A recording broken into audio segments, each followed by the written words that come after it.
Oksana Malaya began her life living with dogs. Rejected by her mother and father, she somehow survived for 6 years, living wild, before being taken into care. There are few cases of feral children who have been able to fully compensate for the neglect they suffered.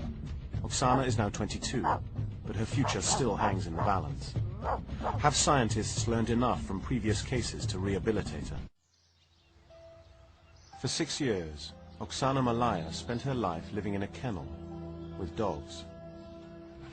Totally abandoned by her mother and father, she was discovered behaving more like an animal than a human child. For 2 centuries, wild children have been the objects of fascinating study.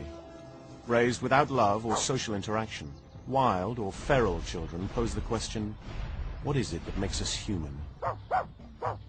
Since Oksana's discovery, scientists have looked for clues in the handful of other recorded cases of feral children in their efforts to rehabilitate her. She's made astonishing progress in ways that many thought impossible.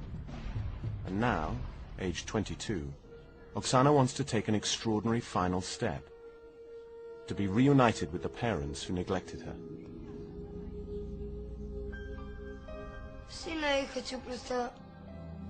I want to see them with my own eyes so desperately, because I've been told I have no parents.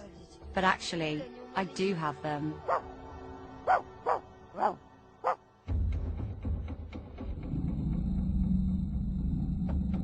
One of the central questions in all of science that has to do with humans is, are we a product of our genes or are we a product of our experience? The old nature-nurture issue. Feral children tap into this because they are the natural experiment that we're not allowed to carry out. Part of being a human is being brought up by humans. If you're not brought up by humans, are you completely human? And I think in some of these cases, that's the issue that we're dealing with. The case of Oksana Malaya has brought up these issues all over again. The doctors attempting to rehabilitate her first wanted to learn the facts of her story. The information was sketchy.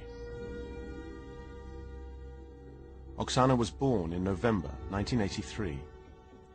When the baby girl was born, she weighed 5 pounds 11 ounces and didn't have any abnormalities.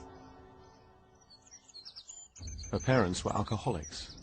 One night, too drunk to care, they left their daughter outside. Looking for warmth, the 3-year-old crawled into the farm kennel. She curled up with the mongrel dogs that probably saved her life. Mum had too many kids. We didn't have enough beds, so I crawled to the dog and started living with her.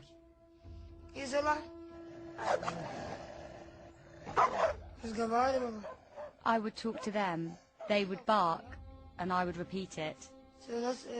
That was our way of communication. A concerned neighbor finally reported Oksana's case to the authorities when the girl was 8.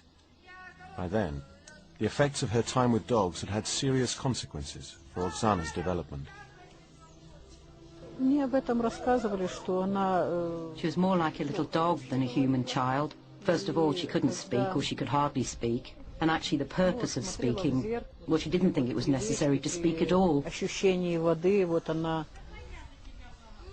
When we're talking about how does a child learn to live with dogs, there's obviously no deal as such, but there's give and take. So the dogs are giving their love, their attention, their acceptance in a sense, and what the child must give is that they've got to learn to adapt to the dog's situation. And if that means eating raw meat and scavenging a rubbish tip, that's what they're going to have to learn to do, because otherwise they're not going to survive.